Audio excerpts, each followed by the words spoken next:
recording has started. Hello, everyone. Welcome to the final episode of Superconnectivity.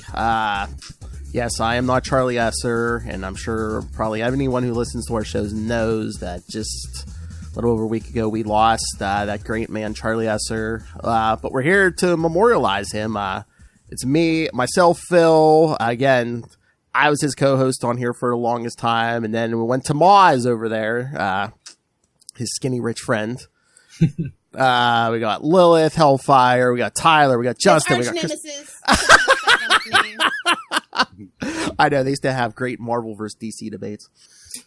All right, so yeah, like I was saying, I was thinking that we could all, especially this top row here, talk about how we first met Charlie, and then just like the memories and all that. So and close down Superconnectivity here. So yeah, I was gonna say I'll start it off because like I know I met him of course through podcasting because I was helping out with the Enough Said podcast, Mr. Robert Southgate, and I guess Charlie was like listening to Rob and the boys on Enough Said, and basically kept writing in, and I don't know, either like commenting or just like correcting them when they were wrong. So yeah, so Rob was like, hey, he's like, how about you write a blog for me, and then it was Superconnectivity, and then after a while I guess he wanted him to start doing it as a podcast, and then I guess Rob jumped on the first couple episodes, but then how Rob gets Lilith, he gets super busy, so he was like, hey, can anyone podcast with Charlie? And at this point I was like trying to do some Marvel reviews, like the comics every week, and I don't know, it wasn't working by myself. Have I do it? But yeah, I don't know. You were again. We were doing enough on the DC side, Lilith. But I was like, I'll do Superconnectivity with you, Charlie. I was like, would you like to do the Marvel reviews with me? He said, yeah. So for the longest time, probably until we started Capes and Lunatics, that was like most Saturday or Friday nights. That was like our ritual. We do like the all new Marvel roundup, and then right into Superconnectivity. So yeah, we at least 2 hours of Marvel talk like every Friday night. It was coming down to so. And then we started, and like I said, took us into Capes and Lunatics, and the rest is history. But yeah, like I said, Mozz is going to be unique because he's probably the only person in this circle who did not meet Charlie through podcasting. So yeah, Mozz, how did you meet Charlie? Yeah, he introduced me to podcasting. I met Charlie back, I'd say it was like 2003, maybe 2005. And we had a mutual friend, Josh Potter, who had this sketch comedy troupe called the Monk Drunkies. And, it was wonderful having a big, jolly fat guy to play, as one of the core characters in any sketch that we did. And I think I have like an old DVD that we made that I'll have to scrounge and look for. But so, yeah, that's how I met Charlie through doing sketch comedy. I think we worked on a film together once. I was helping backstage or whatnot. And then, we lost touch for a bunch of years. And then out of the blue, he calls me up. He's like, hey, man, I'm doing this podcast, and then I need someone to co-host with me. You want to come on and try it out? I was like, yeah, I'll come on and try it on. That sounds kind of fun. And we started watching The Hulk. It was, I think, right when Phil, you left, and then he needed somebody to come finish off The Hulk. And so I came on and did that. And so it was like a great thing to go back and watch those old episodes I remembered as a kid.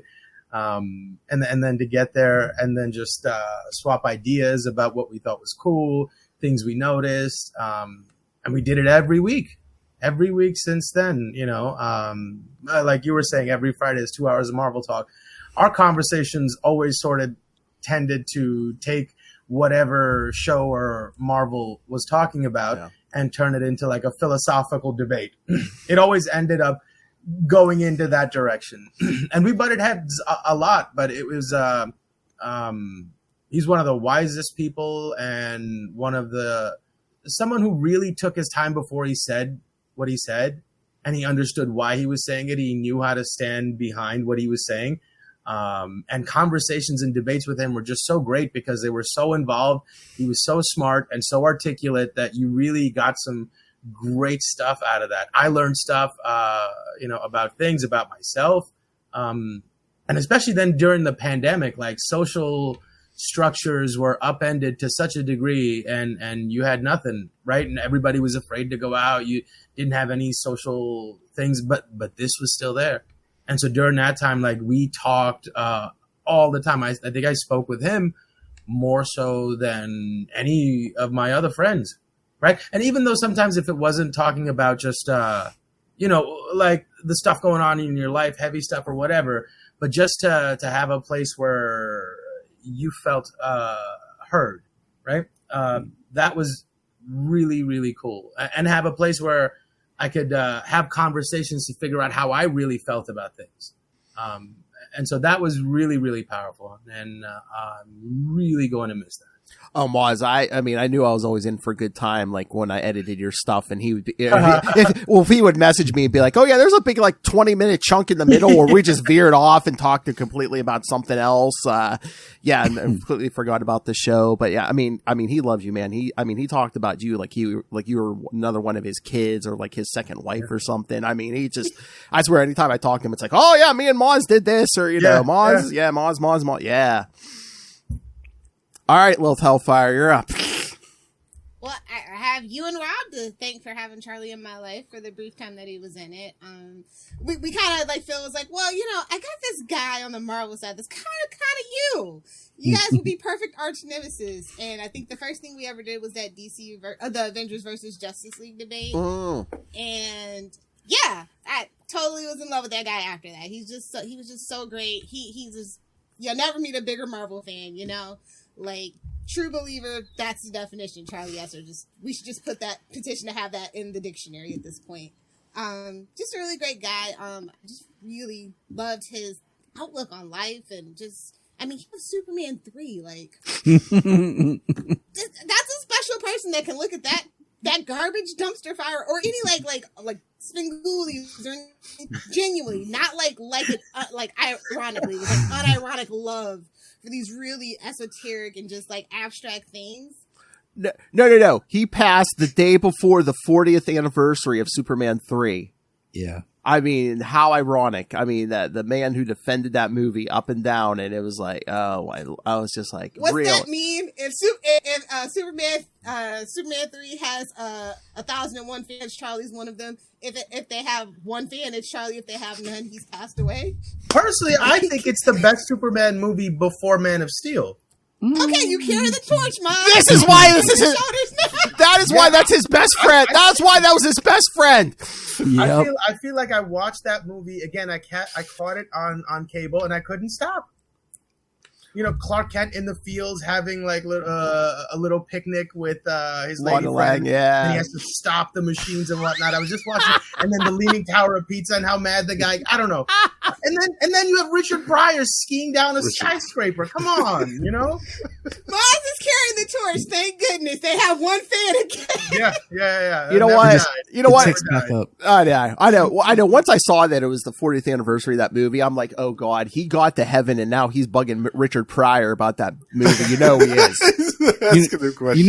I don't want to jump in, but I just want to say, like, the weirdest part is I was in the car and I got the reminder that was the 40th anniversary, and my thought was, okay, now this is the year, because Charlie and I for a while had been I had talked to him about I was like, I have to get you on. Like, me and you need to do a whole in-depth conversation, because we had done it in passing, little comments here and there. And like, I was in the car with my friend and it went off, and I was like, man, I got to message Charlie. Like, this is the year. Like, and then like a couple hours later, and it was just the weirdest thing, because I'm sitting there in the front of my friend Brian, and Brian knew Charlie through me, because of like Brian would listen to the podcast and everything. And it was just one of those moments where he was like, oh my God, like we both were like in shock, and, I just wanted to jump in just because like the Superman connection, because I always thought it was funny. Like, I was always like, Charlie, we have to talk about this, because 3 is like my least favorite, and I won't go into like all the breakdown, but it's just like one of those, like, okay, you say it's your favorite, tell me why, and I got to meet Charlie because of the podcast, and I had heard him talking with Phil, because I was an advocate of listening listening to everything Phil had, and then it realized that I was, there was too much podcasting from Phil to listen to everything. And then, we did the Capes and Lunatics, and then I got to meet Charlie, and when I got to meet Mozz as well, and that was like, what was that, 2019? It had to be. Was it at Ohio at the? Yeah. I mean, 4 of the 6 of us were there at that in Ohio there. Yeah. And Phil, he did a present, and Charlie was there, and it was cool because I got to meet, face to face, and it's very interesting when you meet people face to face that you spend so much time talking like this, because it's like I know you, I see you, but I'm just now meeting. It's a interesting. So it was exciting, I still don't believe Lilith Hellfire is real. But it was a time, and Charlie always left an impression, like in conversation. Like you could disagree with what he was saying, but at the same time, you were like respected his opinion because he found a way to back it up. Oh, he believed his opinion, and you'd be like, I disagree, but it was the perfect example of like some of our DC Marvel debates of agree to disagree, but you still respected everything from it. And he's just one of, like you guys have said, like a personality that it feels like the frame. Like I always kind of chuckle to myself, much like Justin here in the bottom. It always seemed like when Charlie was on, his computer was like right in his face and slightly up. So he always had this like really big angle. He always looked like he was bigger, like he always filled the frame, Yeah, because he had that computer where the camera was like at the bottom right? So it's like, yeah, you were kind of getting like this weird view. Yeah. He always had that like, kind of like, all right, like he's about to drop some wisdom. The professor, yeah. Exactly. Yeah. From his cell block. Because all you can see in that shot is like the kid's bunk bed. So it looks like he was sitting in a prison cell with a blank wall and those bunk beds. I was actually listening to our first Wade's World, actually. Oh, yeah, because the 3 of us reviewed that. That's the first time I met Charlie in person. Yes, right here, like right back there. Yeah, we sat and watched Deadpool. Yes, the 3 of us. Oh my Lord, that's right. He came up with the theme song for it right on the spot. Just like, such a big, lovable personality. I truly miss. I feel for Diana and the boys, definitely. Yeah. And he died on Father's Day weekend, and it was just that's the first thing that I did. Like, I thought it was like, I thought his phone got hacked. I was hoping his phone got hacked. Like, honestly, I know. When I saw the message, I was just like, let me just double check and reach out to her. And I was just like, is it true? And it was just the whole thing. And the first thing I told her, I was like, love for you is so aspirational. Like, if I get married, if the person that I marry doesn't love me like he loved you, I don't want it. I almost saw him fight a dude in the street once. We were out after one of our performances, and some guy said something offhanded like, "Your bitch," something, pardon the French. And Charlie immediately grabbed him and he said, apologize. It was just offhand, but he would not let any nonsense about it. He loved that woman so much. And he made that dude apologize, but it was kind of scary. His family, His boys, like he would just have these like just conversations, even if it was mid podcast. He would stop and take the time for his kids, and that's just so aspirational, Just it really is. That, yeah. Oh yeah, those boys. I mean, especially. I mean, Tristan is like a little Charlie. I mean, he is a showman. Yeah, he always tried to jump on camera and stuff. Yeah. Oh my God, I didn't hear. I remember once he was podcasting with us they were on vacation, I think, and they were in their hotel room. And one of the boys would kind of pop in, and he'd be like, "Not yet." He loved podcasting. I was impressed with his dedication because, as Phil knows, he literally told him take a day. He's like, "No." Yeah, I used vacation to get out of podcasting with him. Oh, I'd be like, I could get someone to fill in for the week. You enjoy your vacation. No, we'll be back at the hotel by then. And he's like, no, I want to. I'm like, okay. I know. Gotta admire it. Oh my God, what was it? It was like, one of the anniversary episodes of Capes and Lunatics? It's one when we were in Ohio.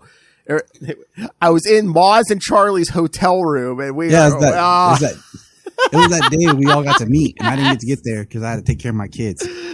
Oh my God, and these two! I did talk about another old married couple. These two, just oh my God, driving around. Yeah. What did we have to stop to get first? Was it beer or something? Or what? I swear we stopped. There was a whole big because we were Yeah. making Lilith's special juice. What was it called? The cranberry juice and rum. Yeah. Yeah, no, but you had a name for it. Oh, Malibu Bunny. Okay, it was something we called it. Like I thought it had like your name in it, technically. like Lilith's it's a Jungle Malibu Juice or Bakery. something like that. Probably. Right, and it was delicious. And by the time we got to like doing, remember when we did that reading of that Seinfeld episode? Yes. That was so much fun, and I was so drunk. I was so drunk. If you have that recorded, you could hear me. I'm probably I was way too loud. I was yelling every line. Oh yeah, that was it. Yeah. Yeah, that way I put that on an episode. Oh, I didn't. It's sitting over there in the corner. I was gonna pick it up so I could hold it up on camera. Remember when you Chameleon? Well, and I feel like if people, because I'm not sure of the time, I feel like when you must have first started podcasting, it wasn't always going simultaneously onto YouTube, but maybe that's not right. till we start Capes and Lunatics. Yeah, so I don't know when that started, but if people haven't checked out the YouTube, they're really missing things because remember some of the reviews, Charlie would come on shirtless and he Oh yeah. Oh. Fully frosted. Oh my lord. that Yeah. was hilarious.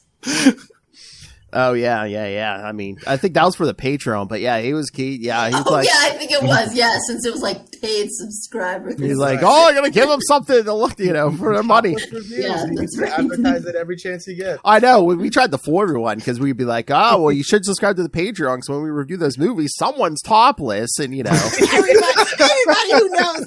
I know. Yeah, somehow they still keep the subscription going. So They're true fans. They're true fans. Look at you, Ray. That's the other. Go ahead. I feel like the first time I did, I think it was like a year-end review or something, Phil, that I podcast with you and Charlie and Lilith, and that was when I truly understood the lunatics part of Capes. Charlie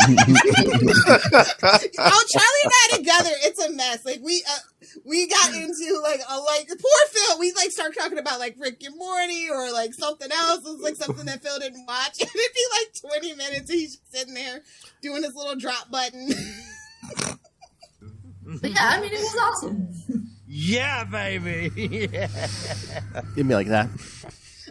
Another great episode featuring Charlie, the Austin Powers. Oh my God! Yes.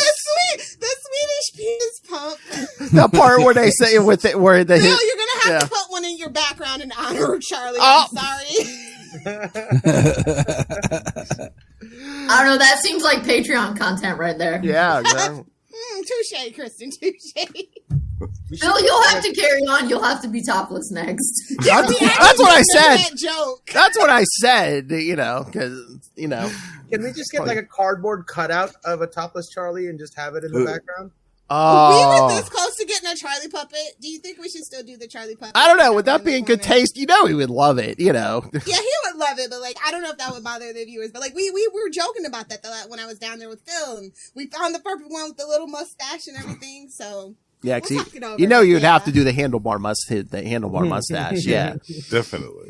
This is My also thing random, is but I remember his love for New Jersey because I remember once when we were talking and he was like, "I live in New Jersey," and I was like, "Oh, that sucks." And he's like, "No, I wish everyone could live in New Jersey. It's amazing." I'll tell you All the right. thing. You want to talk about New Jersey? The one thing when I was there that stood out to me the most was they don't let you pump your own gas. Yeah. Oh, Pump it for you. And I was like, it was the weirdest thing. I was like, what is this? What are they doing? What's going on here? What is this, 1973? Get back in your car, sir. They're going to take my hubcaps off. Hey, forget about it. Jersey was Gotham. Okay, we all know it. Yeah, because of Charlie, we all know New Jersey, Newark specifically, was supposedly Gotham. Yeah, Makes sense. It does make sense. I think the Charlie puppet. I think the Charlie puppet is. It's one of those things that when honoring anyone that's passed, if it's something they would love, who cares what anyone else says? Yeah. You know, like I joke all the time with my friend. Like if I pass and when I go, like I have these funny ideas. I'm like, most people probably think it's extremely insensitive and horrible. But to me, I think it's just honoring, my craziness and my humor. So if having a Charlotte puppet was something he would have loved, you do it because he's happy. It'd make him happy. Who cares about other people? Well, that's the other thing too. I've stopped it, but I have a whole page of Charlie Esser drops. Do you think it's all right that you still use his voice? Almost certainly. I think he would. I think he would want that to live on. You know? Absolutely. Yeah. I think it's he like was a showman. He was an actor. Especially the one, Lilith, one of your favorites. I'm uncancelable, and then I have a little bit of no. And the way I cut it, you kind of get the start of a Mozz laugh at the end of this, like because here, listen to this one. It's a way of. So you're Mozz about ramping up the laugh. I'm uncancelable. It's a way to help him live on through something that he loved and brought. I mean, all of us together are here through the podcasting medium, and it's a way of honoring him and letting him live on in some way as, a part of everyone's group, Oh, yeah. And the public must be aware that Franklin Richards is such a BA, so come on. It came in handy. That drop came in handy. Exactly. Okay, Justin, where did you first come across Charlie Esser? Because the first memory I have is like last September. Was it September? Yes. It was September. The chaos when I'm not around. I just remember us jumping on for an episode. I think Justin got there first. Charlie comes on, and the guy, he met him the first 30 seconds, I swear, he's telling you, he's like, oh yeah, don't mind me, I'm a functional alcoholic and all this. And I'm just like, wow. I was like, okay, this would be fun. Relatable content for me, guys. It's okay. Yeah. No, we had a blast. We talked about, it was the Spider-Man stories that had leapfrog. Oh, one of his favorites, yeah. And I love that because as you guys know, I love the underdog, like the weird, funky characters that only appeared like half a dozen times. Those are like my favorite characters. And I knew right off the bat that I had found a kindred spirit in Charlie because he also loves the underdogs. And like me, he would fight very passionately to defend them. Similarly with some creators, like some creators that maybe have gotten dragged for certain reasons, he would defend them as well. And I respected that a lot about him. And we had a great, that episode in September was so much fun. I loved that. Yeah, and then we had another episode too, I think, with both Noel and Russell on. Yes, that was kind of a chaotic whirlwind. I don't remember if we actually spent a solid 10 minutes talking about the issues that we were going to talk about, but oh yeah, relatable content for me. Yeah. It's like when Oprah hired Kirstie Alley. It's like, a former famous person who has struggles with their weight. That's not relatable. It's relatable to Oprah. It's relatable to me. Oh, good Lord. Oh yeah, because Russell just left feedback. Yeah, Charlie Esser drove me crazy, leading to a now iconic drop, but he was so entertaining. Much love to his family. And he also loved Doc Ock, from what I recall. Yes. Dr. Octopus. Love is not a strong enough word. I remember he talked about he loved the Spider-Man where Doc Ock. Superior Spider-Man. Oh yeah, you got right. I remember we talked about that one time because I was like, "This is dumb," and he was like, "Oh no, oh no, oh no." We started talking about it, and I was like, "All right." I just backed off. I was like, "Okay."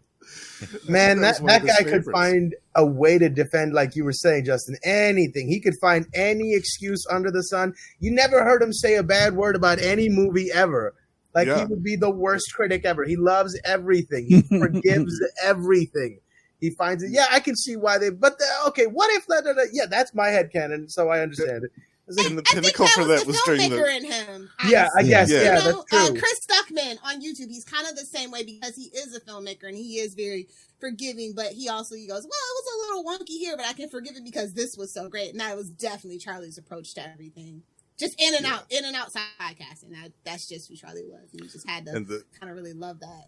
Yeah, the pinnacle for that too was when you guys did the worst superhero movie big brackets, because you would hear him defend these horrible movies. Fantastic Foreskin. That's true. I was gonna say he did not like that one. And he loves Fantastic. Before Die Hard, I was like, if you defend this movie, so help me. That's how you know that was a bad movie. That 2015 or 2016 Fantastic Four. Powerless. But he didn't defend. What was that Marvel show he didn't defend? Oh, Inhumans. Oh yeah. Inhumans. Yeah. But the other ones, yeah. He went to the defensive. So it was a bad Marvel project when even Charlie couldn't defend it. Yeah. He didn't even want a podcast about it. Oh no. Like no. That's why he would watch Wonder Woman again willingly, like on purpose. Yeah. The second one, yeah. Yeah. Sorry, yes. Yes, didn't he like that one? Yeah. He found something to love in it. That's what I missed this last time. I knew if one man could defend the Flash movie, it'd be Charlie. Yeah. Oh, look who it is. Uh-oh. Oh. Hello, Master Doom. Hey. All right, so here's the deal. I won't be able to see anybody on here unless I do this, and then I look like Old Man River. But I wanted to jump in. We're at ALA, the American Library Association, which Phil knows because I sent him 1 million contacts today. I already emailed some people. And we're out for Lumalnati's pizza right now. But I wanted to call in because of Charlie. And so let me join in the conversation a little bit here, and then I'll tell some stories. No. Please do. I didn't want to interrupt. I mean, if you guys are talking. Go ahead. No. Came at the perfect time. Go for it. That was great. So first of all, I'm going to pimp another show because that's what I do. We brought Enough Said back, the show that I actually handed over to Charlie, and this is going to pertain to the story I'm going to tell. But we relaunched Enough Said this week with the original crew. It's Jack, Alil, and I. And if you listen to that episode, which we were not going to launch or tell anybody about yet, but because of the passing of the professor, we did. Do I look like Charlie when I do this? Yes, I do, yeah. Okay, how about your this? Shirt off, though. But then I have nothing on when I'm outside. Exactly. Yeah, gross. Looking like a crazy homeless guy. But we spent the first half hour all talking about Charlie. So anyone that wants to hear us reminisce about Charlie and Enough Said and how that all happened, that's a great place to hear it. But I do want to share a couple of things. First of all, Charlie was our first super fan. We get everything wrong on Enough Said. And this is even before Lil was around. It was just Jack and I. And we'd go to our Facebook page and we'd put our thing up. And Charlie would write a novel about what we got wrong and all the Superconnectivity and all the crap, right? And we loved him. We just loved it. We thought he was hilarious. And we were like, oh, my God. So I reached out to Charlie and I said, hey, can we have a conversation?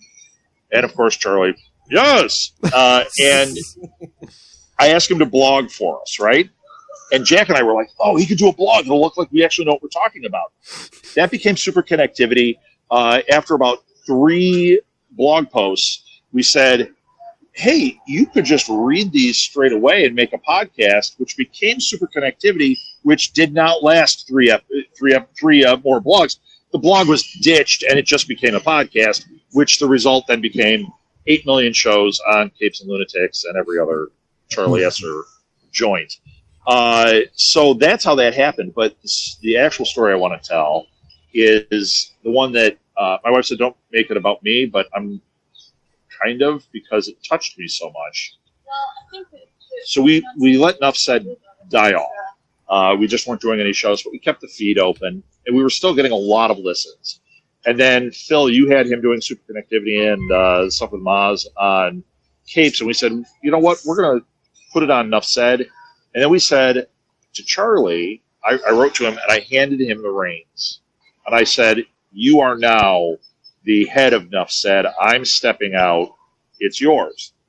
Which he was like, oh, I'm honored. Oh, blah, blah, blah, blah. And then he started talking about Aquaman or something and how it just is a ripoff of Namor, which it is. Take that, Lilith. So then, Y'all love Namor. You're lucky. My favorite biscuit. yeah. Well, and then in Superman 3, which is the greatest of the Superman movies. Anyway, so Charlie, like a year later, there's a post, and it was just like a random post, but he wrote this thing about, like, on his page. It wasn't to any of us.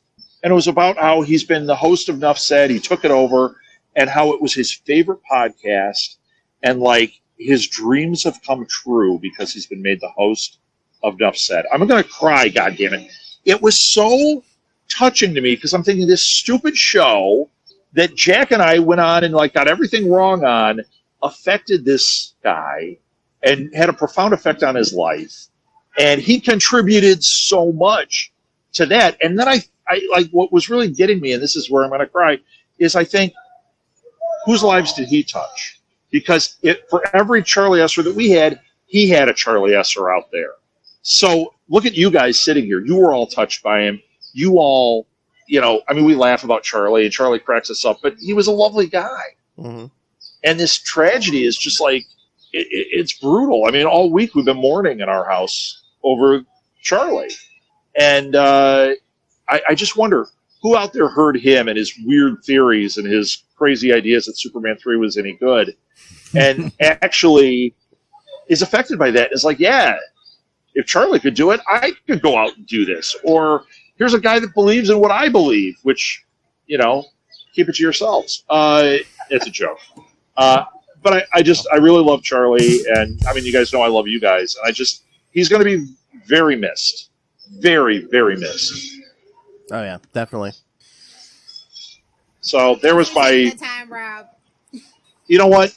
And I was going to just tell Phil, take the thing we did on Nuff Said and cut it up and put it on here, but no way. I'm like, I got to get on. I got to talk about it because I miss it. And even though our contact was all social media, the first post I did on Nuff Said, I did like a goofy meme, and there was no heart from Charlie Esser the other day, and I was like, damn it. Mm-hmm. It was always the first one on there. Mm-hmm. Which shows what a slacker Mozz is, because I never see Mozz doing it on there. But, is Mozz on here? I'm sorry. Yes. I'm not. Rob, can you tell a story from when he came to see you in person? I don't know what story, but yeah, they came. They were doing one of their famous Esser road trips, and they came to Chicago. And I'm walking, and now I'm really Charlie. And they came, so we got to meet his kids. We got to meet Diana, and we had I think we had burgers or pork that night. And then we all sat around the campfire and did marshmallows. And Charlie just talked the whole time about what Charlie talks about in an issue of whatever from 1943. Like, okay, my God, Charlie, it's never ends. You guys talked about Svengoolie, since that's kind of one of your mutual things as well. Do you know he didn't? And it's crazy. You know what? He's really missing out. My friend that I was talking to today, turns out, is the DC guy that just did the Svengoolie book that's coming out. My friend Franco did that. I would have had Franco and possibly Svengoolie on the show with Charlie. Oh, come on. And the crazy thing is, I know I'm Facebook friends with Rich Kaz, Svengoolie, and I'm friends with his manager. So I was actually working on it for this fall to try to surprise Charlie, and now that's not going to happen. Surprise. So, but yeah.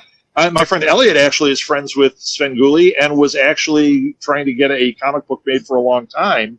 And so I had all these connections, and I think I even brought it up, and he didn't take the bait. He was too deep into Ant-Man and the history of abuse in Ant-Man. Who knows what he was talking about. So those are my stories.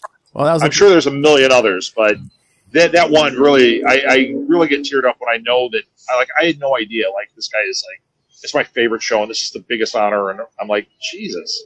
I remember this dumb show where Jack and I talk about how Halle Berry should be Catwoman in the Marvel movies. And he totally is like, I do remember that. I know, man. And if you haven't listened to Enough Said, Pimp, Pimp, Pimp, it's awesome. It is. Well. It's so funny. Jack got on. He's not eating a Frosty, but he's totally eating through the whole first half. And he calls it on a phone like this. Thanks a lot, dude. So, all right. I just got summoned back into the restaurant, guys. All right. That was a I beautiful. mourn with you. Charlie, you are missed very much so. That was a beautiful eulogy, Rob. Any more plugs? Oh, I always have plugs. We'll save them for the next show when you eventually hit me back on for Third Best Southgate, which you've avoided. I thought you were I'll come on and I thought you were a busy plug mover and everything shaker. under the sun. Thought you were a busy mover and shaker Busy. now. When am I ever busy? Good God. Every mode of your life. All right, guys, I'm going to go, but have a great night. And Charlie, we miss you, buddy.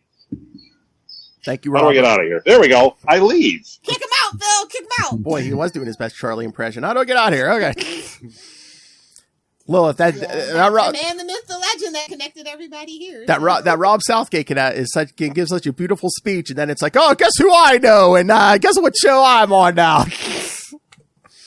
Classic Rob. Classic Rob. But yeah, no, I mean, yeah, I know. Charlie loved that show. He loved Rob, and I remember that post that he's talking about. It was Oh yeah.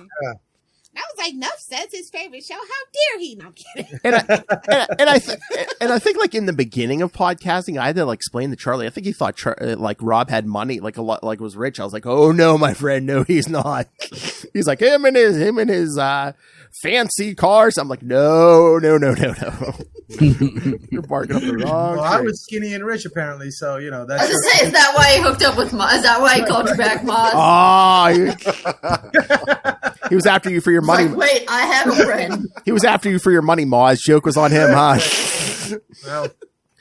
But yeah, I mean, feedbacks keep pouring in. Like I said, I have a voicemail from Noel. Ray just sent me nice. some audio. So yeah. Thank you, Mom. All right. Thank you, Mom. I do want to just point out for anyone who's just listening or watching, like at the bottom, it is scrolling for the GoFundMe for Charlie and help the family. Like, just for funeral so and other much support on that one, by the way. When I looked, and I was just like, they met their first goal of 10,000. They're pushing towards the 18,000.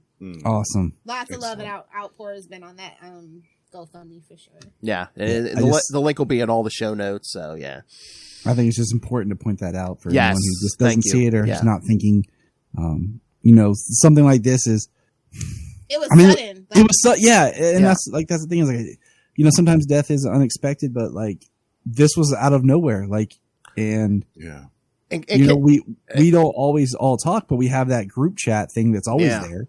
And like, listen, when it got posted, I had to look at it several times and just. I told you I was in disbelief. I was like, no, maybe he left his phone and it got. I was sitting there watching comments and like looking and thinking like, wait, what? Like for once on a Saturday morning, me and Lilith slept in, and I wake up. I'm like, wait a minute. I'm like, wait, what? I'm like, and can I publicly apologize to Mozz? I reached out to Mozz, and I thought Mozz already knew. And I'm like, how are you doing after the whole Charlie thing? He's like, what? He's like, what are you talking about? I was like, oh God, he didn't know. I reached out to Phil and Lilith like as soon as just to check on both of them. Like I just couldn't believe, Oh like, yeah. I was hungover. I went out drinking the night before, and I wake up and I see this text from Phil, and I'm like, wait, what? And it right away it had that ominous tone to it, and I was like, no. So then I went on Facebook and went to Charlie's profile, and I saw all these things people were saying. I was like, wait, what just happened? And then Phil told me what happened, and as I could not believe it. It didn't make any sense. It didn't feel real. He had started taking his health really seriously again, and that's just what really just struck me. And I was just like, oh. Yeah. Oh, I knew that when the first couple words when I just saw this message, this is Diana. I was like, oh no. Yeah. I mean, Lilith and I jumped on the phone. We usually just text, and we literally jumped on the phone. And we're like, "Is this real?" And how can we help the family? Yeah, and that's that's who the families where my heart really goes out to is just, I just sat and just one thing that hit me, as you had mentioned, really hard was the idea that it was the day, or when we found out it was the day before Father's Day. Yeah. So Father's Day weekend, and how much harder that was going to be. Oh yeah. I remember having dumb thoughts like, man, I wonder if he got to see the Flash or Spider-Verse or whatever. Yeah. I wonder, he's not going to get to see the rest of the episodes of Poker Face or what. And then I was like, what a stupid thought. Like, that's like the least of the, I told you, I had the same thoughts because I know you and I were talking on Wednesday, Mozz, and I was just like, I used to share my Marvel codes with him so we could like read each other's books if we didn't get them. And I was like, there's nobody there, that's not there now. And Secret Invasion started this week. I'm like, there's a Marvel project for the first time in how many years, and I'm not going to know Charlie Esser's thoughts on it. I think that just is it's the little things. Yeah, I mean the big things, and all that, but the little things that we connect on that's so just in passing that we connect with each other with, like you said, Phil, sharing your codes and that, and like the things that we share, we talk about in just normal conversation that you take for granted because it is so small and seems so insignificant, but yet now that that's gone, how much that impacts just the flow of your day and your routine. And, you miss the grand things are definitely, but it's those little things that really is where you connected with somebody. Yeah, like when we did the Flash review, like I didn't even really want to do it, to be kind of honest. Yeah. Like we were like, wait, there's nobody to say ampersand. Well, that just something that simple because that's his thing. That's what really made it. Well, that's why I told you. That's why I mean, Tyler. That was the big reason I asked you to join us, is because it was supposed to be me, Lilith, and Charlie. And if it was just me and Lilith sitting there, I mean, it really would have hit us hard. Like, oh, hey, happy to be a distraction when needed. Thank you, because you need it. Oh yeah, yeah, that's important. Yes. Yeah. And like I said, this will be the last episode of Superconnectivity, but full stream ahead will continue on. Mozz will continue on with either me and Lilith are going to kind of take turns. And so you will get more Mozz Manzora reviewing TV shows. Yeah, I've yet to still work up the courage to watch the next episode. It's really hard to bring yourself to do that. Just knowing I can't, like, every thought I have is like, I'm going to tell that, hear Charlie's take on this, or I wonder what he's going to, I bet you he's not going to like this, or blah, blah, blah, Mozz, you're going to get so emotional. Like cantankerous. You're doing that, the poker face with Lilith. If there's cantankerous, there's Lilith Hellfire. But no, I was going to say, you're going to get so... I am a real life pirate, so we'll be okay. All right, fair enough. Perfect. Yarg. Pirates, arg. I'm actually going to binge Superconnectivity, actually. I think that's going to be the goal. It's going to take forever because there's a ton of episodes. I think I am going to go back to the... I mean, if you start with the day one on that Enough Said, I mean, there's over 400 episodes left. Wow. Yeah. Good luck. See you next year, buggies! She's like, I don't know what you guys are talking about. The only podcast I listen to is Superconnectivity. So whatever, I'm only in 2012 right now. So guys, I'm getting there. I don't know what's going on. What a treasure trove this will be for his kids. Oh yeah, you know what? I mean, basically, gigantic catalog of listening to their father philosophize and well, that's the other. And also comment to them from time to time. Yeah. I mean, it's a living archive. There's a couple. There's a couple episodes where Tristan will be able to go on and see his father talk to him at certain ages. Yeah. I mean, anything from when we started Capes and Lunatics, which is basically June 2017, is on YouTube. So I mean, we have pretty much everything on video. Tristan, are you using the VR? Is the Wi-Fi getting too hot? Fix the antenna, boy. Oh, yeah. They were trying to watch over-the-air TV. I swear he had Tristan leaning halfway out the window with an antenna or something. Like, boy, can't get the CW. Bring out the window. Yeah, you're right. They are going to love that when they get older, going back and watching that. That's hugely important. And we're all a part of to them, so that feels pretty good, man. Yeah. Oh, yeah. There's one thing. There's Charlie Esser content out there. So yeah, there. And not just Gulag 69. Oh my god! Oh yeah, some of those. Oh yeah, some of the movies he appeared in. Oh, that's what I was going to look at, Lilith. I know for the longest time that I think it was episode 200 of this show where you, me, and him reviewed that movie. He was. What was it? Escape from Gulag. Is it? I forget now. It's like or Stalag Escape from or Yeah. Stalag 69 or something. But yes, kids. If you want a completely nude appearance of Charlie Esser, yes, there's a low budget movie you may want to check out. I was gonna say, isn't it just floating around on Tubi? I think so. That was one of our highest watched episodes because a lot of the people that worked on that film watched it, and I think somebody left a comment too that worked on that movie with him. I think so. Yeah. Yeah. Keep talking. I'm just again. I'm looking because that was just Googling, fact checking. That was one of our highest videos of all time. Yeah, I know.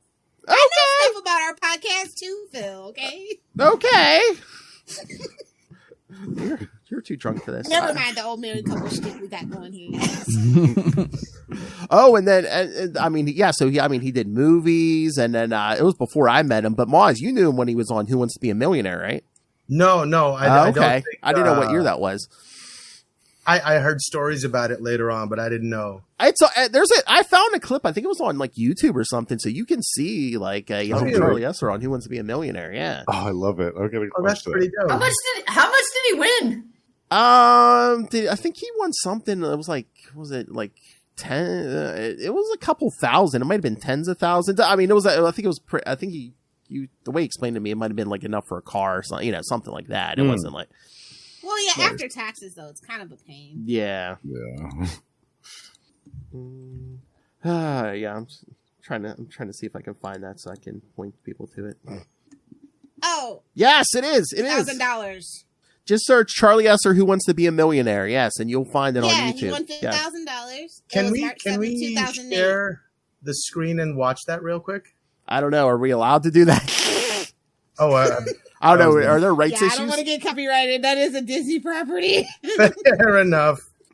But yes, kids, you can go. Yeah, his question was Phil, just post it in the private chat, the link, so we can all copy it. Yeah, I can do that. We can all copy it, or we can all watch it on silent. That's together. true. Yeah. That's true.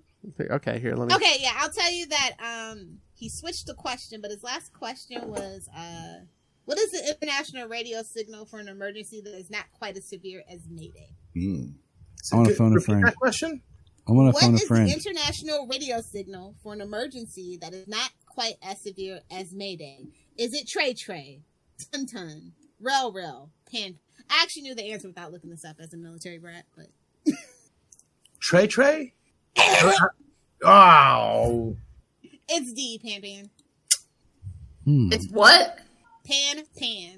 Like Peter Pan. Oh, Charlie would have explained it better.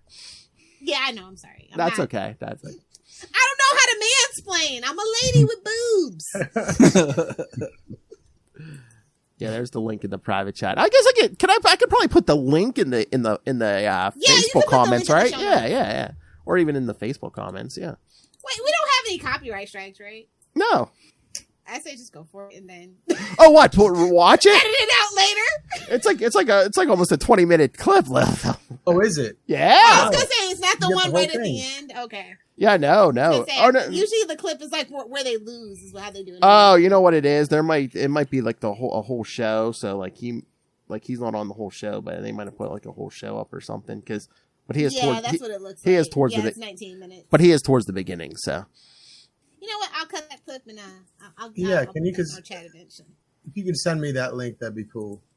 We just want the Charlie part. We don't care about that. Yeah, exactly. Yeah, that's right. But he is towards the beginning. So yeah, like I said, if you just search Charlie Esser Who Wants to Be a Millionaire, it'll pop up. So yeah, he was everywhere. So yeah, even on the wiki. So yeah, if you want to read about the questions that I asked without having to watch a clip or two. So he did He everything. had an interesting life, you know. Podcasting, game show contestant, stand-up comedy, actor. Filmmaker. Yes. Heck of a life. And the thing that made him happy was to be like Rob Southgate. Oh my Lord. To each their own. Yes. All right. I mean, again, Rob Southgate, not a bad guy to emulate. A great dad, a great husband. Oh, yeah. They had a lot in common. Exactly. Mhm. All right. Does anybody want to hear the stuff people sent us? I can get Yeah. Yeah. All right. Yes, I do. All right.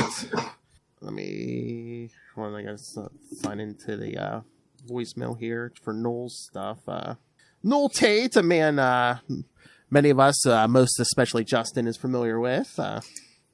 Edit your words. Yeah, he makes us sound pretty. And he knows about ducks. Trapped in the World, Howard the Duck Podcast. That's right. Oh my! Proud member of the collective. Why is it not letting me in here now? All right, hold on. We didn't get hacked, did we? No. I was in here before now. Because I got the video playing in the background. He's so excited. I know. He's so excited. I like the first question. It's actually kind of fun. Did you get any superhero questions? He probably didn't, because then he would have won the whole thing. Hey, He'd be a millionaire. Okay, no, I think I got it from the phone. All right, tell me. All right, hold on. You guys can probably hear this, right? Hey guys, it's Noel Tate calling. Just wanted to say a word about Charlie and how much we're gonna miss him. I'm gonna miss his heavy breathing, his unwavering comic book knowledge, and unwavering ability to admit when he was not right about comic book knowledge. He was a really good father, and his kids loved him, and he loved them, and his wife as well. And we were fortunate enough to have him on Trapped in a World, the Howard the Duck podcast, pretty early on. And he was very fun to talk to, even though I cut maybe a third of his ramblings and my own from the episode. But yeah, I want to miss him, and my condolences. He was very loved. Anyway, bye guys. Release. What? Release the Noel cut. I want the unedited version immediately. Oh yeah, that episode. Yeah, that's probably like a 3-hour episode, but yeah. We did all the uncut stuff. Yeah. Mm-hmm. Okay, and all the ramblings. And skating in just under the wire, yes, our good friend Ray from just as many podcasts as myself. So, well, until that new Marvel game took him down. All right, here he is, straight from Australia, Ray himself. Hi guys, it's me, Ray. Look, I just wanted to drop my line in just to basically give my thoughts on Charlie. He was a great, fun podcaster, one of the OGs for Capes and Lunatics. So very saddened to hear of his passing. So I just wanted to drop a line and give my, I guess, condolences to his family and the Capes and Lunatics family, as well as just to remember him as being this really lively, he had some great funny thoughts. He loved his comics. I don't think I would have come across someone as enthusiastic and dedicated to comic books than Charlie. So he's been I'm so glad to have known him and to have met him, and to have enjoyed many conversations with him. I remember us, the first one I think was doing Avengers Infinity War, I think, or even Endgame, the movie. That was so cool. But yeah, Charlie, a great loss, and really saddened me when I heard the news. But anyway, I'm just hoping to add this in, just to commemorate and to celebrate the great man that is Charlie Esser. Thank you, Ray. Beautiful thoughts, and can you please turn left already? Thank you, Noel. Yes. I know. Hello, Noel. So, yes, Charlie Esser making, many connections in the podcasting community. Yeah, definitely. What would you guys say would be Charlie's, if you had to pick one? And I know it's difficult, but what would be his favorite Marvel comic book of all time, if you had to choose one? The one I know that kept coming back up, and I almost was like, would it be appropriate for me to like contact his wife and be like, you know what, he needs buried with that Secret Wars 2. Oh wow! Yeah, he always loved that. He loved the Beyonder, and yeah, I mean, a lot of people think Secret Wars 2 is goofy. Oh, Charlie was he always brought up Secret Wars 2. Yeah, I'm going to add that to my reading list. I wanted to add something to my reading list for this week that he really loved. Oh, that's funny you mentioned that. Or anything with Boulder. Oh, yeah. Boulder. Or he loved Ben Grimm from the Fantastic Four. Yes. Yeah. Yeah. Or some Superior Spider-Man if you haven't read that either. Yeah, I was thinking about that, but I wondered if there was something that he loved more than that. Yeah. Or pretty much anything written by John Byrne. Yes. Yeah, we also shared that in common, a love for Mr. Byrne. And he would defend up and down former Marvel editor-in-chief Jim Shooter. So yes, yes, he did. A lot of people thought he was a tyrant during his reign, but Charlie defended that man up and down, and just it was relatable content to him. Okay. But yeah, he was the biggest Marvel fan. I mean, last year or so, Lilith and I all joked that he has like an altar to Disney and Mickey Mouse. To the mouse? Yes. Yeah, he had this little red Mickey Mouse thing. Like it was like perfect little thing to put on an altar. Nice. Yeah. He was dedicated, and I just love that. Like, so he's just so dedicated and so passionate about so many things in his life, and you could be lucky to even have half the passion about one thing that he did for so many other things. Yeah, he loved what he loved. Yeah. Yeah. Oh! I think this is his sister. Yeah, that's his sister, Debbie. Wait, show it. There we go. Yes. Oh. I'm sorry for your loss, Debbie. We miss him very much as well. Yes. He was a good friend. We miss talking to him all the time. Yeah. He had one of those voices that just stayed with you. Oh, you knew who it was when he spoke. Yeah. Like you ever think of anything Marvel like you're reading or listening to, and it's almost like you could hear what he would say and like you hear his voice. Like totally. I feel like that'll just stay with everybody. Oh yeah. So. He had a great narrator's voice. Tons of archived content. So there's got to be some archived content out there, Phil, of him defending Superman 3 in more depth. Oh, we should release that from the Patreon. Definitely. Oh, yeah. I need to superhero movie brackets. Yeah, at least the Superman 3 discussion. Yeah, because that was supposed to be our episode, and so yeah. Oh yeah, there's plenty of content of him defending that movie, and again, I can't let the moment pass before, I think it was early on. I think it was 2017. Him and I actually got to speak with comic book writer Peter David, and Charlie Esser threw out a infamous drop. I need to find that drop. He throws out a theory to Peter David. Peter David just stops, looks at him, and goes, "You're a dumbass." The greatest honor in the world to him. I'm like, yeah, that is a badge of honor. You wear that. Because I mean, Peter David is just cantankerous anyway. And I'm just like, you wear that as a badge of honor, sir. I love that. Oh yeah, he loved we talked to David F. Walker twice on this show.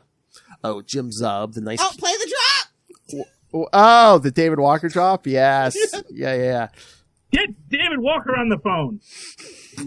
It was a project he thought he could write. He was like, "Get David Walker on the phone." Get David Walker on the phone.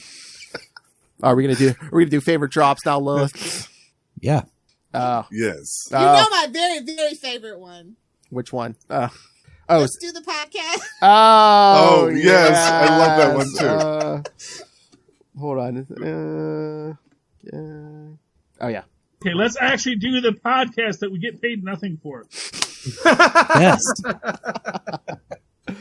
How about? You've never lived until Mozz has given you a ping. You know when you go, you know the little ping. You know when you go for quality. Ping. Okay. You're welcome. I created that drop. You're welcome. Sorry to make you listen to all this, Lilith. Also a good one. Yes. Oh no, I thought your favorite, Lilith, was give your wife something. Oh, yeah, that one's my favorite. That was my favorite. That comes in handy a lot. It's enjoyable, and somehow I got pregnant. I reject that energy, but I enjoy that drop. And then, how about the drop where he was trying to describe you, Lilith, and he kind of got tagged with it? As good as I do, no matter how old I am, and I date younger men.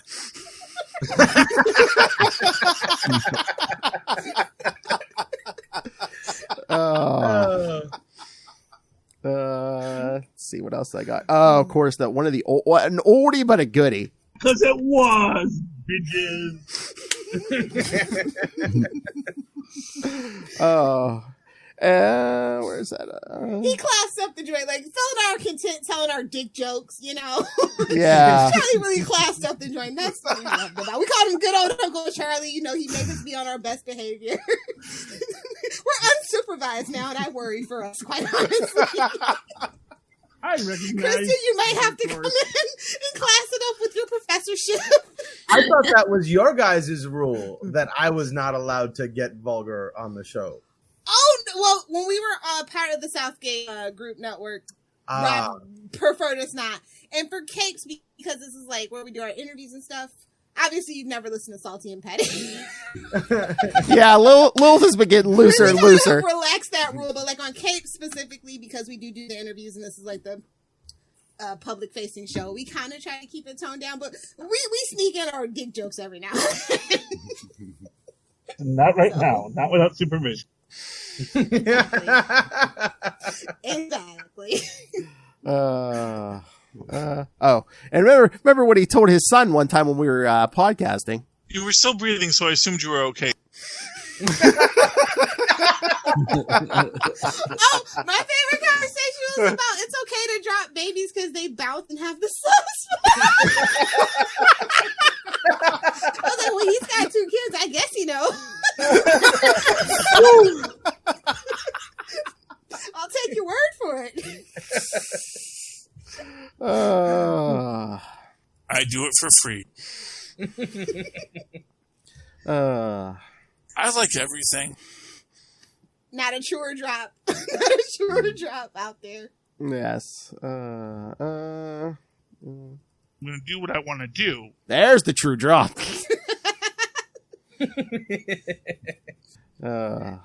I do it twice on weekends. Out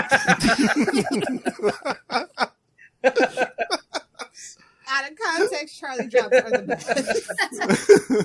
That's an interesting artistic choice. That comes in handy for our spider casts. Oh, Suck yeah. it, Zeb Wells. Beat you to it. That comes in handy for a lot of things with comics. Yeah. Oh, yeah. What a boner. Joker and his boners. Oh, yeah. How could he make you do a boner? Whoa! By asking politely? Yeah. It'll help you poop. Or not politely, whatever you're into. Not the Joker. Judgments. No, I know. It'll help you poop. Don't know why we have that drop, but love that we have that drop. Yeah. Oh, another oldie and goodie. I know the hip language the kids use these days. You jive turkey. Put that one on. That one, anytime we talk about a Teen Titans issue, Phil, that drop is appropriate. There you go. Okay. Probably the Charlie Esser drop that gets used the most. Bendis. Yeah. I wanted that to use too, because we often complain about Bendis. So that's in the back of my head every time we be like, Bendis. Dang it, Bendis. But, I was going to say, if any Charlie drops for days in rotation, it's going to be that. Definitely. Yeah. Somewhere, somehow, Bendis just got a cold chill up his stomach. He's like, put Zeb Will. I told you the best day in Brian Michael Bendis' life is when my crosshairs left him and went to Zeb Wells, destroying Spider-Man. Oh, and just so everybody knows, I have dropped my public beef with Brian Cronin in honor of Charlie. I know. Brian Cronin of Comic Book Resources even posted something about, that his good friend Charlie Esser passed away. I think, was it like that, like the next day or the day after or something? Yeah. So yes. So yeah, but we're still not going to tell Brian. No. But no more public beef with Comic Book Resources. They have their own troubles. If you know, you know. Oh, really? Oh, yeah. We're doing me now? Also, something that comes in handy. Yes. Yeah, I think that's also get used a lot. Yeah, but that's a very good multi-purpose one. Oh yeah. Yeah. Oh yeah, so many. Come on, bring on the one we're all waiting on. You mean? Oh, I'm going to wear a gimp mask and murder people. No, the other one. The Oh, okay. Oh. Show me a pole and I'll DC dance on it. Oh. Show me a pole and I'll dance on it. Now, Mozz, is that true? Have you had any experience with that? With what? You show him a pole and he'll dance. Oh, no, that was kind of like, I think, part of one of these sketches that we did a long time ago. I could see that. I could see a strip club in New Jersey and Charlie Esser just getting up on stage and be like, "Here, honey, let me show you how to," mansplaining to these strippers how to dance or something. I could see it. He loved his mansplaining. Yeah, I really wish he could have got around to writing a book because, like, the stories that he told were so interesting. And he just knew, like, just looking on his Facebook and all the people that have commented about his fight, he just knew such a gaggle of just characters, just honest to goodness characters. He's probably number 2 storyteller behind Rob Southgate. Rob's only lucky because, you know, where he grew up and who he's classmates with. Oh, yeah. That's what I said. That's what I said. The title of Rob's biography is going to be, you know. I almost had him. Bumping against greatness, the Rob Southgate story. Because for those of you who don't know, Rob Southgate did go to high school with Todd Stashwick, the actor. So, yep, I remember that. I know that's what I said when we interviewed me and Rob interviewed Todd Stashwick for with Star Trek Picard. I said we probably had the most unique interview because one of the interviewers actually, you know, they spent half the time talking about, oh yeah, remember in senior year we did this. Yes, this little community we've built. Yeah, it's a beautiful thing. Yes. All right.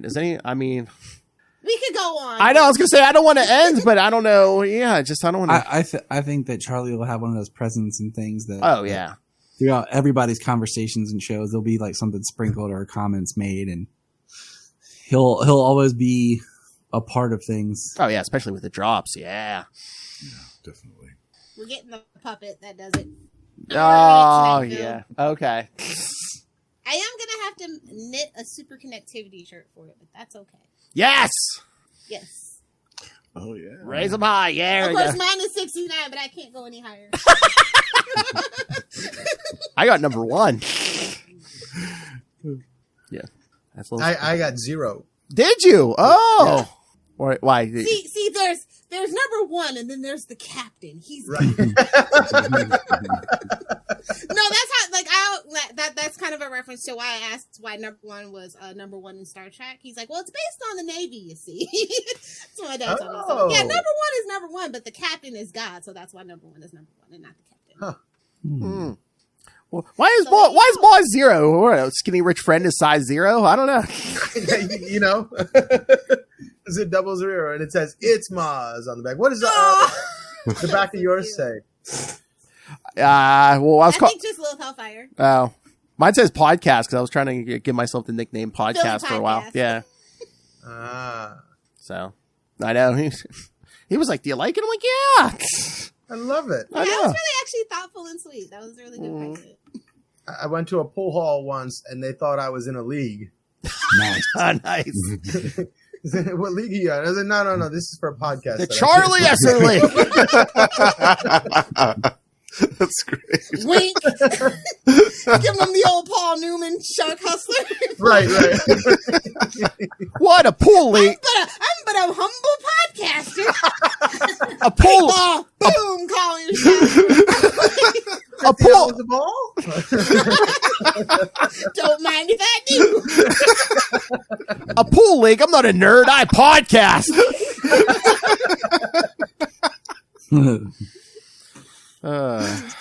All right. So, anyone want to throw out any final thoughts before? I think we're all very fortunate to have got to know him. Definitely. Our lives are much richer, and we're always brought joy, so much joy with what he did. And even like days when he was having a rough day, he still gave so much spirit out to people. Mm-hmm. So it'll be terribly, terribly missed. Oh my God. And then just like there were a few nights he was drinking, and then by the end of our second show, he was like ready to fall asleep. And just like, cause he would complete the show. He would do it. He would do his plugs. We'd be out and he'd be like, was I all right? I can't remember like the last 5 minutes of the show. I'm like, no, you were fine. So,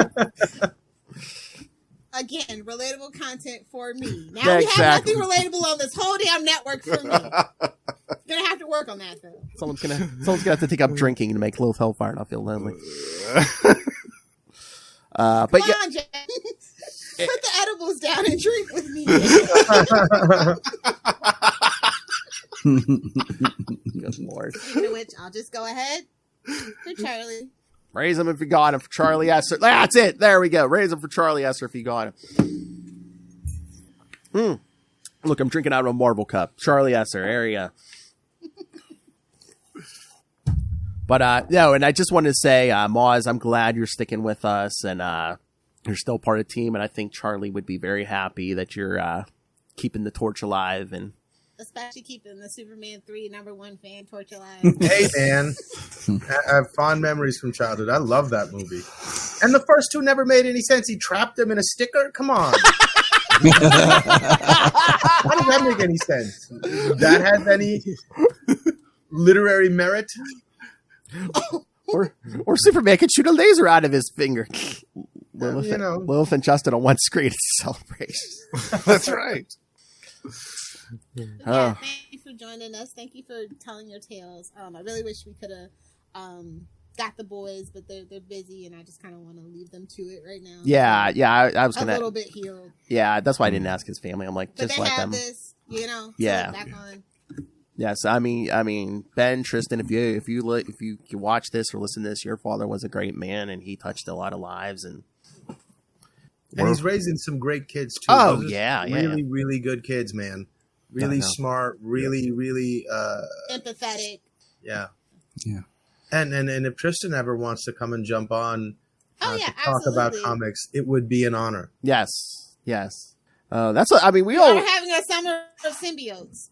Oh yeah. So, we always joked we're like, until a couple decades, this show's probably going to be like, my son, one of Charlie's sons, And my dogs. That's what I want to see. The dog walking. And a 95-year-old Lilith Hellfire. Lilith will be the one that doesn't die. She just stays. Oh, she's already embalming herself, so yeah, why wouldn't she? All right. And I have a vibranium liver at this point. I'm Nice. Yeah, you know how we have to finish this, right, Lilith? He was always on Twitter at Charlie Esser. That's CharlieEssc. Look for the two E's in the middle. For what, Mozz? For quality. Bing, bing. The final ping. There you go. All right. And I have to play the music to kick us out because Charlie loved this. I mean, Rob picked out this music, but Charlie loved this music. He was like, "Oh, I love this." I remember when I was on here with him, he'd be like, "Turn it up! I love that music." But yes, kids. Actually, I think you should turn it up though. It's kind of quiet. Mm-hmm. Turn it up to 11. But yes, kids, thank you for joining us on Superconnectivity all these years, and again, check the GoFundMe for his family. Like I said, this man has entertained you for years, sometimes naked. So please, yes, show the love and give a little something to his family if you can. And thank you for super connecting with us one more time. And good night, Charlie. Thank you so much.